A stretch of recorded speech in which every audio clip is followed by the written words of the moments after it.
Hi, welcome back to Edible Paper, a podcast by Paper Izzy. And oh my god, I have not done a podcast episode in so long because I kept putting off making the new version of the podcast where I have people on because I don't want to make them be high if they don't want to be. It was the same thing with my YouTube channel back when I first started. I did Interview Me. It's like Interview Me where I interview you, in this case, whoever was there, but nobody was ever there after a while, and so it was just kind of like a silly thing to say. And I do miss that. I really would like to bring Interview Me back in some capacity because that was one of the most fun things that I did on YouTube because it was just me having fun, you know? That's what I want to go back to, and that is what this podcast episode is going to be about, kind of, is just all the things that I love. I don't know if this is making any sense because I took most of a gummy tonight, so I'm super high. And if you hear the fan in the background, I'm so sorry because I couldn't get up and turn it off. Let's talk about some albums, some underrated gems, shall we? First, I want to talk about Guilty Pleasure, Ashley Tisdale's second album. When I tell you this woman did that, she did that. That is such a great... Actually, her first two albums, Headstrong and Guilty Pleasure, excellent pop albums. So underrated. Her sound, the way she sings, her energy is all just so iconic, and the production is so good. And it is just great pop music. I feel like people discount pop music a lot of times because it is a lot of what's popular and what's trendy, but I think being able to fit in something so unique and so thought-provoking into a pop album is so genius. I love pop music. I'm so sorry. I'm not sorry, actually. But yeah, I was listening to her second album, Guilty Pleasure, and it's timeless. I feel like she could release those songs today and they would be just as amazing because the production is so slick and so it's just beautiful. The song Guilty Pleasure, I was always so mad that it wasn't on the regular version of the album. It was only on the deluxe version. I'm like, why is the album title track a bonus track? So I don't like that. That's my one complaint about the album. But it's such a good record.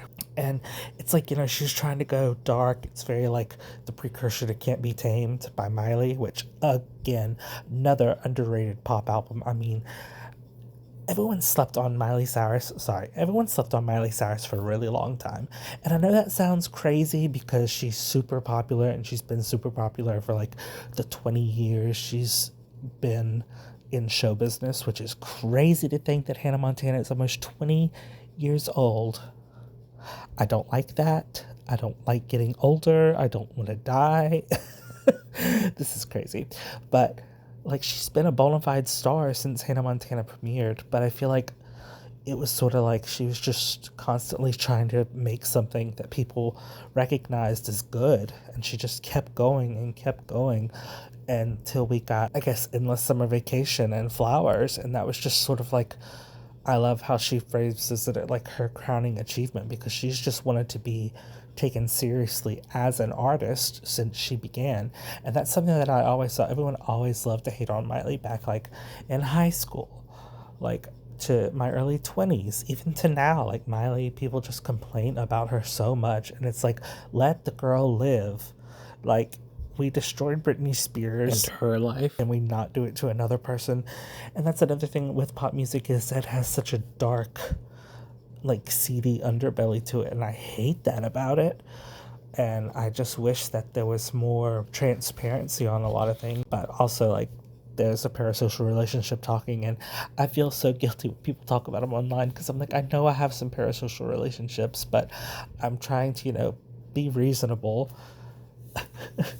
about the people that I like, because I mean, Miley Cyrus, I really feel I grew up with her, and I've just been a fan of her for so long. And my mom loved Miley Cyrus, and I talk about my mom enough, but that's just, it's so funny. I remember one time she asked me if I could get a tattoo right then. What would I get? And this was right after Can't Be Tamed came out, and I was probably an H&M for Hannah Montana, and she was And that's why you have to be 18 to get a tattoo. And I'm like, she's so shady. She is so mean, but I do miss my mom. Obviously. But this is about Miley and going back to Ashley Tisdale. Like I said, she was just trying to do something, that would get people talking, and it didn't pan out as well. Like it didn't like put her name on the map, but the first two albums are so good, and I really like her third album. It came out so long after. I feel like she's in a completely different place. She can't make the same kind of music as she did back then. It was a little lackluster, but I still love the album. Like, it is still so beautiful, and I love Ashley Tisdale and what she does. Like, I just wish she came out with more music. Somebody else I wish came out with more music is Miranda Cosgrove. I know that sounds crazy. I don't think anybody else on earth wants her to come back to music but me. Her first album is so good, and I know it has a lot to do with like the producers and the writers and stuff, but just the whole package was so good, and I feel like she could have like really blown up, especially like her second release, which is just an EP, which I finally found a physical edition of, and I'm so happy that I found the CD. That makes me so happy. I've looked for it for so long. But yeah, High Maintenance was sort of like her Can't Be Tamed, her guilty pleasure, where she's like, oh, I'm really gonna step out and try to be edgy with my music, and it was so good. It is so amazing, and it's crazy to think back, like, people just, they didn't get it. And I think another part was, I read like her tour bus crashed and the bus driver died, and that really took a toll on her, and that's why she doesn't want to do music. So her record label didn't think it was viable for her to be on the label anymore. But she was the highest paid child actress of all time up until that point. I don't know, someone's probably past it by now, like JoJo Siwa or something, but so I really wish she would come out with music again, because it's so good. So the next artist I want to talk about that I wish would make music again is Emily Osment.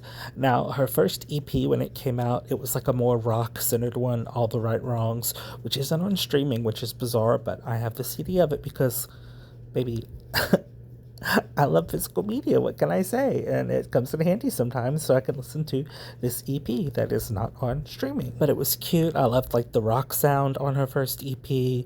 I remember when her first single came out for the R.L. Stein thing, I Don't Think About It. Oh my god, that was my jam. Me and my kid cousin, we would listen to it on my MP3 player, and I don't know if he remembers that, but that's what I think of when I think of this album. Or this single, rather. So there was the first single, then the first EP, and then she got to her debut album called Fight or Flight. And you guys, this is one of, I keep saying this, but this is another really good pop album. It is so, like, sonically amazing and mind-blowing. But this album came out in 2010, which is crazy. That's the year I graduated from high school.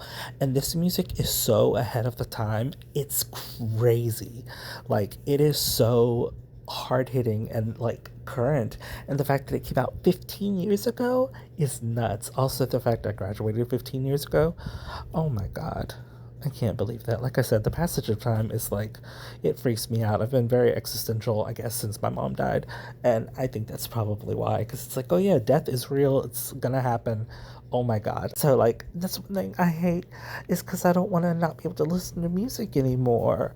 Like, I mean, I know I won't be like conscious, like I'll just be like, it's like I never existed, so it won't matter, but it matters to me now. Like, there's so much music I haven't listened to and that I want to listen to. So this is what I'm doing. I'm trying to get as much music as possible and listen to the things I like as much as I want, and I listen to them a lot, so that's all right. The album Fight or Flight with the lead single Lovesick, oh my god, y'all, that song is fucking insane. It is such a good song. It is such a good pop album. It is so, the electronica is so heavy, and I love electronic music. Like, it is crazy to think.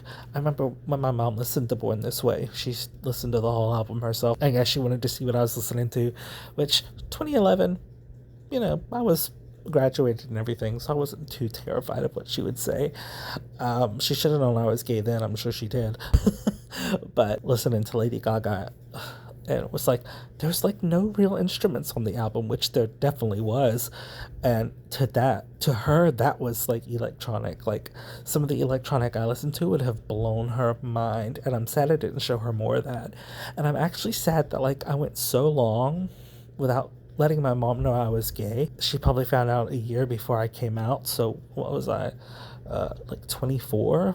I spent 24 years of my life not being out to my mom, and I only got to be out to her for like 8 years. And 7 of those years was her in Pennsylvania. So it's like, I don't know. I feel like she never got to know me, and it makes me feel guilty because when I was a kid, I didn't get to see her a lot, but that wasn't really like her fault. And it wasn't her fault that I didn't see her as much as I did either. It was my fault I didn't go up there more. But it's just crazy to think about. We're working through some things on this podcast episode, y'all.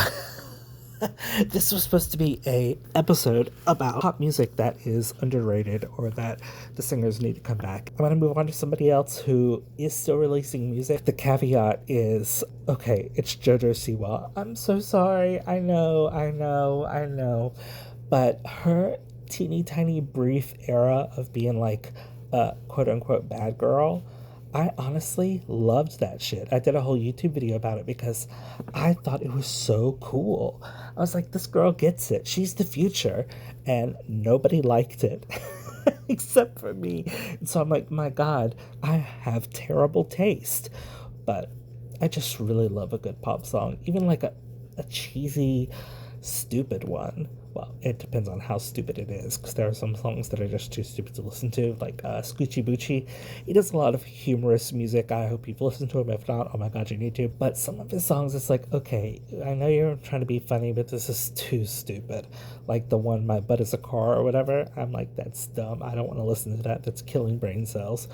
But something like Hi or And I Have Sex, like they're so witty and have so many like, just his flow is on point, and I really like it. And it's okay to be a little silly. Like those songs are silly, but it's not like poop jokes or fart jokes or whatever. I really loved that era of JoJo Siwa. Like I felt like she was being authentic to herself, and I feel like in the era, the climate we live in, she just got kind of scared and has gone like, I wouldn't say back in the closet, because I don't want to erase like bi people, but I don't even know if she is acting like she's bi anymore. It's just very strange to see her go from like what she was doing to like a trad wife. It's so confusing and I don't like it. You know what? I wish the best for her, and I hope she has a long, illustrious career doing something. But that like year of JoJo Siwa being like a bad girl was the best year of my life.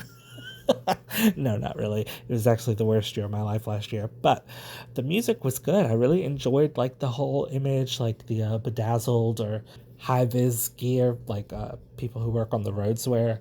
Like I thought it was so genius. And yeah, she was cringy, and yeah, she said stupid shit, but she's also young and has grew up like famous her whole life, which is kind of something that keeps reoccurring. Like some of these people that I like have had their issues like their whole lives, and have sort of that bad girl image, and I don't know like what that is about me. I think that's probably just part of people love to see like, oh, someone's going bad or whatever. I think that's when people start taking it more seriously too, and that's something I was thinking about Sabrina Carpenter.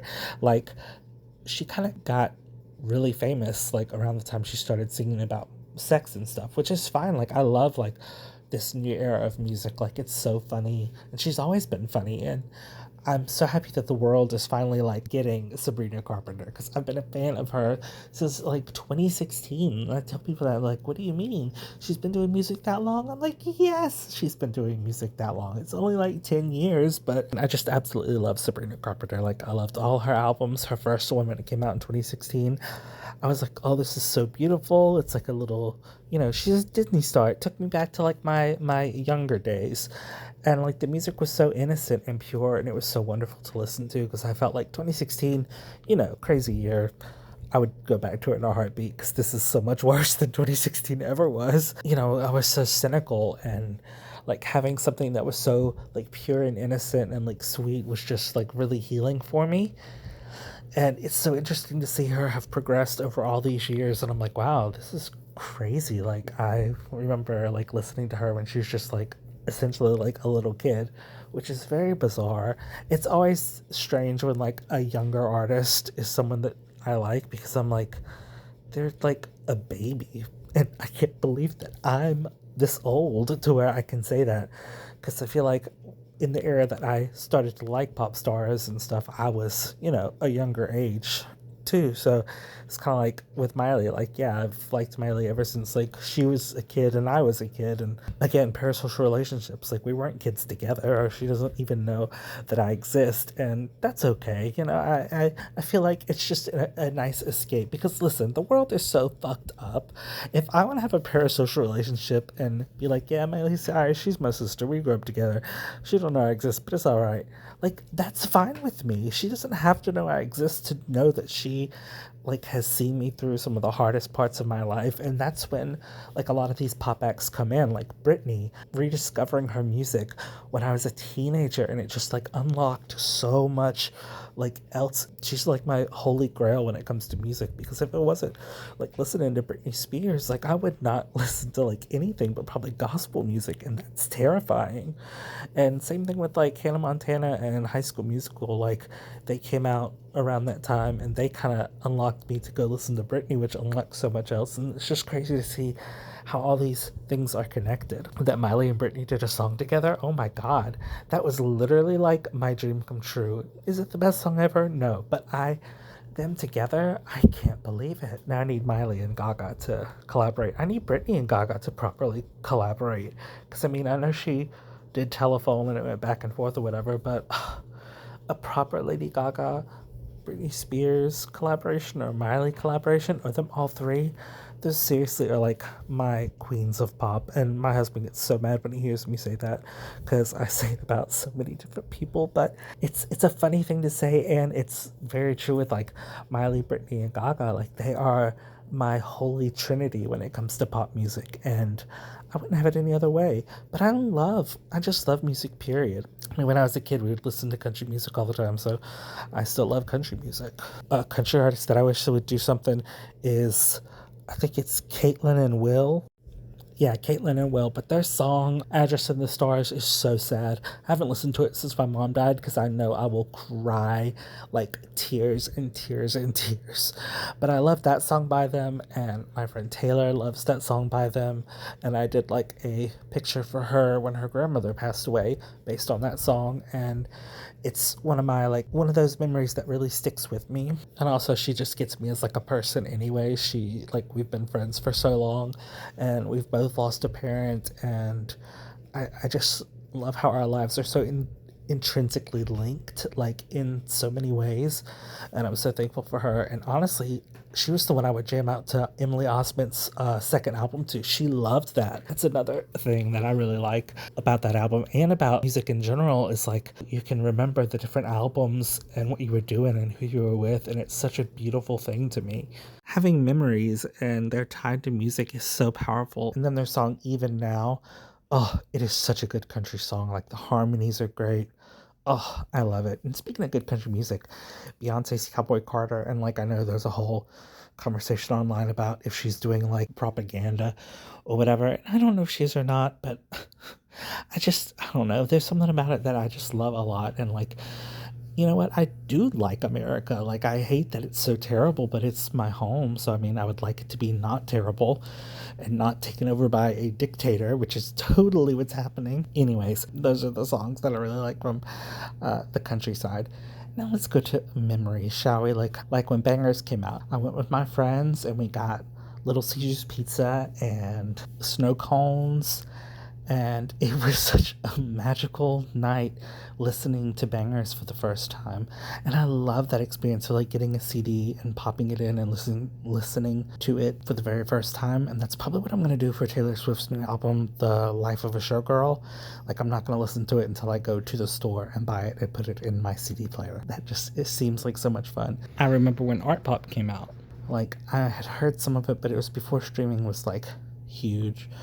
So I don't know how much of it I heard before, like I got the physical copy, but putting it in and listening to it, like turning my radio up as loud as I could on the floor, just like in ecstasy over like having Lady Gaga music. And like that's how I get like when I listen to a new album and it's so good. Like, I mean, I'm just like literally like screaming and like I get chills and it makes my husband laugh. But like I love some of this music so much. And it's so silly how a lot of it is just like pop music, but I really just do love it. And it's funny now thinking about songs, thinking about like high school and me being gay or whatever. And I say whatever because it's like I feel like I could be bi because there are a few girls that like I feel like my life was ruined like when we like quote unquote broke up, which is such a stupid thing because like I went to a Christian school, so like when I say Christian school dated, I mean like literally like we held hands once and that was it. But that was enough for like us to just it kind of just only happened at school, so it was very strange. I think that's pretty normal for people, but it's funny to think about now. What if my life continued down that path? It's just very strange to think about. I'm happy that I'm gay, but I still I love the girlies, especially the ones that help shape my life, and it's just crazy to think of now as an adult gay man, gay they. It's so strange. Gender is a whole different pot of stew. We just don't have to get into that tonight. That's crazy. This is something I thought about like last night, I think it was. Like what age will I be when I'm like quote unquote like an elder gay? That's crazy to think about to me because I feel like I never got to be like a young gay, but I feel like that was because like I literally did not come out until I was already dating my husband. So I feel like I missed out on a lot of like time and whatever. Same thing I was talking about like with my mom. Like I wish I was out to her longer and we could have had more experiences, like with me being completely truly honest with myself and with everyone else. And it's funny because I feel like when I look back on Hannah Montana, like I feel like Miley's made this connection too. It's like she was some of our like first like gay awakening. Like Hannah Montana was essentially like a drag queen, and like we loved that shit. And it's such a telling thing to me. It's like a normal girl having like a secret identity and like hiding that you're gay even if you don't realize that you are gay.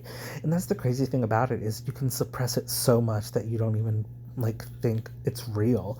Like I remember saying like terribly homophobic stuff back like when I was a kid because it was like that was just what you said, that was what people expected you to say. And like I probably did not even come to terms with being gay until I was probably like in my 20s. Like I would tell people like, oh, I'm of course I'm straight. What do you mean? I love women, I love girls. And it's like, girl, we all knew it was a lie. It was like the worst kept secret. And the fact that everyone let me kind of go about my life like that, like nobody stopped to tell me, hey, I see like you're acting a certain type of way, and like I feel like we could talk about that or whatever. But it was always like not talked about or shamed. And I feel like that was part of the not talking about it. Even like when I came out to my own grandmother, my Mima, she was just kind of like, I knew, you just never said anything. I don't know if it was because after she had her stroke and she just wanted us to be around her, and she just wanted to be nice. Like I just feel like she's not good at just being nice, and I don't think having a stroke really changed that. If she doesn't like you, she is gonna let you know. She's not like afraid to say like, I don't like that person. And maybe she wouldn't say it around me because she didn't want to hurt me, but I don't know. I just feel like she was more okay with it than I ever imagined. And it was a beautiful time to be open, like with my Mima for, at least those couple years. Because near the end, she really wasn't remembering much of anything because she would ask if I had a girlfriend, and I was like, no, Mima, I don't. But I just think that she was happy to see me and I was happy to see her. And I'm so thankful for the time I got with my Mima. She was crazy. She was crazy too. She was nuts. The story I could tell y'all about my grandma. She is, she'll always be like an amazing woman, and she's so badass and so like strong-willed. And we fought so much when I was younger because we would always butt heads, and it's so sad because I feel like we didn't really like get past that until like right before she had her stroke, and like I couldn't, it wasn't the same after that. So I hate that, it took us so long to resolve our issues. But I mean, also, like, I was young and unmedicated, and, living with, living with so much trauma. And I feel like she really understood that in like her own weird way. Like she couldn't always show it, but I know she felt it. And we had a few of those conversations where we were just so real with each other. And those are like some of the best moments of my life. Like that is the things that I love. Like, being real, like with people, and importantly people that I love and that I miss. So this is crazy that this was like a pop music centered episode, and I'm talking about everything but pop music right now. Oh my god, this is crazy. I feel like it's a good thing to do for like a podcast though, is like talking about, how music and art has helped me grieve like the people that I love. I took this gummy and I just wanted to listen to Ethel Cain and think about my mom, because there's something about it, like the imagery or whatever, it just makes me think of my mom. And a lot of the songs are very sad, and like sometimes I'm like, oh, I can't listen to that, but like it's such a wonderful experience. And I absolutely love my mom and my grandma. And it's crazy to think that they're gone, because they were like the two women that like raised me. It's so sad to see that gone. And that's not even counting my other grandma, who like there's a whole thing with that. But basically, they're not in my life anymore. It's fine. It's whatever. She also, I feel like the old her, I love and I miss that version of her. And maybe that's a terrible thing to say, but like that woman is the woman that I miss, not the woman she turned into, which is very sad. And it had to do with a lot of different things had to happen to her to make her the way she was. And I don't know. And that's this. I had to always have that with my mom too. Like she was the way she was because of the way she was raised.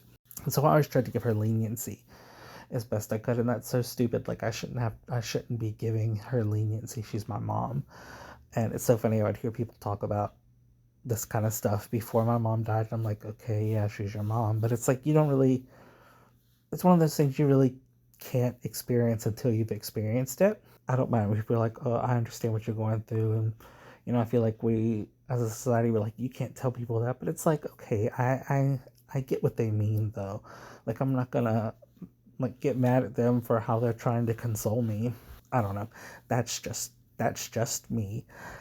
Gracie Abrams. I don't really know a lot about her. This is some segue. I was thinking about that song, that So Us or whatever. Like she has a few good songs, but I really don't know anything about her. So I mean, I feel like in that way, like I don't know, she gets a lot of hate online too. So maybe I should look into her and be a super fan of her, because I just love to listen to the people hate. Like Taylor Swift, who is kind of in the same boat as Gracie Abrams, I think, to a lot of people. Like Taylor Swift, I was 16 when I heard her for the first time. Tim McGraw on our local radio station, 93.9. I was listening to it on my little radio, living at my grandma's house, sleeping on her floor. I remember hearing Tim McGraw for the first time, and like that sticks out to me. And her first album, I had a burned copy for years until I finally bought it. Like I have all her albums, and it's just crazy to think like she's such a prolific songwriter. And I know her music isn't for everyone, and it might be basic, whatever. But it's like I've been a fan for so long now. I mean, I've been a fan for longer than I was when I first found out about her. A lot of her music, again, it comes at like times that are kind of perfect. Like a lot of On the Tortured Poets Department makes me think of my mom. And I feel like that would have been anything that comes out, like would make me think of my mom or whatever. Different things kind of go like that. But at the same time, it's just nice to have, music to listen to, like I was mentioning earlier, to help you grieve and help you think about things in different ways that maybe you never would have. That's why I love music. That's why I love pop music, and pop music can do a lot of that, and you wouldn't think so, but to me it does. And so that's what I mean when I'm inspired by pop music for my artwork, which I don't know what artwork I'm going to do for this episode. I think I want to do like a special card for it. So I don't know. We'll see. I love pop music. I obviously I have it so intrinsically tied to like my life and like different occurrences in my life, different people, different like tragedies, like have music like attached to them. And the greatest tragedy of all is when I die and I can't enjoy music anymore. So I hate that. And I want to listen to more music. I want to draw more. I want to have more like fun. And that was something like when my mom died, I just decided I was just going to do what I wanted to do. And if someone doesn't like it, just fuck them. It doesn't matter. Like, and that's something that I want to take from her life is that she did what she wanted to do and she was the person she wanted to be, regardless of what anybody else thought. And yeah, like her life was living hell a lot of times, but she did not back down from being herself. I love that. She was a badass woman and I miss her a lot. And this is just a sad, like, therapy session. I really don't know how much of this is even going to make it into the podcast. But also feel like I try not to talk about my mom a lot because it does get a little uncomfortable for people. And I feel like it's not like respectful in a way to like grieve like all the time or whatever. I don't want to burden people with that. But, there are some outlets where I really would like to talk about it more. And I think that is a neat direction for the podcast maybe is going in naturally, is talking about, the different ways. I've already said this. I don't know why I'm saying it again. Go through how songs have made me heal. And that's a really good idea. Look out for that, I guess. Anyways, I think I've talked about all the pop albums that I wanted to talk about. Emily Osment, Miranda Cosgrove, Jeanette McCurdy. Okay, her first album, her only album was like a country album. And I'm like, I guarantee you her mom forced her into doing that. And I haven't read her book. I'm so sorry. But like, it's a shame that she doesn't do music because I really enjoyed her music. Like it was cute. I would have loved to have seen the evolution if she kept going. And that's another thing I like about some pop artists is like, Miley, like she's gone through so many iterations. She's grown up and like seeing like all the different eras of her life. And I kind of like the word eras is kind of over now that Taylor Swift kind of co-opted it. Sorry, Taylor. It just kind of doesn't have the same ring to it now, but for lack of a better word. And like, I'm okay that she's not touring. I might be speaking, would be speaking about it differently if I hadn't seen her in concert. I saw her on the Bangers tour. Oh, that was such a good show. And I'm so glad I didn't miss it. I missed the tour for Miley Cyrus and her Dead Pets. I wanted to go so bad because it was at like some bars, and I really wanted to go, but my car was so fucked up at the time I could not go. It was so sad, and I really wish I could have gone because that's like the last time she's toured. I'm just glad I got to see her at all. Now I'd love for her to do like a Hannah Montana like thing. Like I know she's not gonna tour, but like a Hannah Montana, I don't know, a thing. And I want some more Hannah Montana merchandise. Like I never feel like I got enough, even though I have the craziest collection of Hannah Montana merchandise of anybody that I know. I have like puzzles and pillowcases. I have like a bucket. It's so random, the Hannah Montana merchandise that I have. A wallet. I had a blanket, but it got lost. It's so sad. I love that blanket. My mom got it for me. Coincidentally, she's also the one who lost it. So I guess, I guess I don't feel too bad about it. It was all her. Oh, God bless her. Somebody's got to. Well, this has been a really fun episode. I have not recorded the podcast in a really long time. I don't know how this episode is going to sound once I edit it, but hopefully it went well. I hope to do more of the podcast again. This has been a lot of fun. I really talked through some things. Thank you for coming to my therapy session. That'll be $500. Thank you. I'm just kidding. But if you did want to support me, you can find me on Patreon. It's $5 a month. That's the only money I ever ask from anybody. Other than that, just like and comment and subscribe for more human-generated art and podcasts again, I guess. And just thank you for listening. I'll talk to y'all later. Goodbye. Son, oh my goodness. Oh my goodness. Can you move? I want to lay down. Excuse me. I'm laying down. You know what's happening. Come on, move. Move, son. Just lay down. Just a little bit, okay.